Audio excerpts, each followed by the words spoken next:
اسلام میں سلام کرنے کی بڑی فضیلت ہے،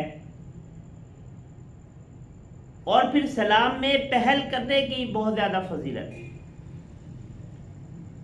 ایک روایت میں یہ بھی ہے کہ السلام البادئ بالسلام بریء من الکبر، کہ سلام سے ابتدا کرنے والا تکبر سے بری۔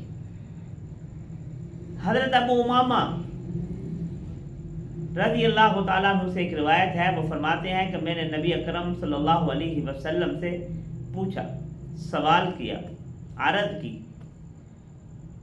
کہ یا رسول اللہ صلی اللہ علیہ وسلم، جب دو مسلمان آپس میں ملتے ہیں، ملیں تو ان میں سے سلام میں پہل کون کرے؟ صحابہ تھے، بڑی محبت تھی آپ سے، دین کے بڑے طالب تھے، نیکیوں کے حریص تھے،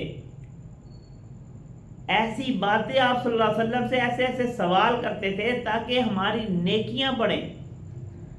نیکیوں کی جستجو تھی صحابہ میں، نیکیوں کے حریص تھے، نیکیاں اکٹھی کرنے والے تھے، تو پوچھنے لگے کہ یا رسول اللہ صلی اللہ علیہ وسلم، جب دو مسلمان آپس میں ملتے ہیں، ملاقات کرتے ہیں، تو ان میں سے سلام میں پہل کون کرے؟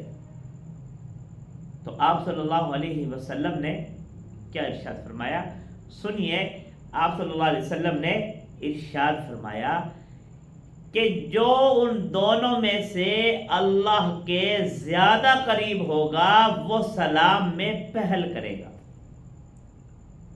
جو ان دونوں میں سے اللہ کے زیادہ قریب ہوگا وہ سلام میں پہل کرے گا۔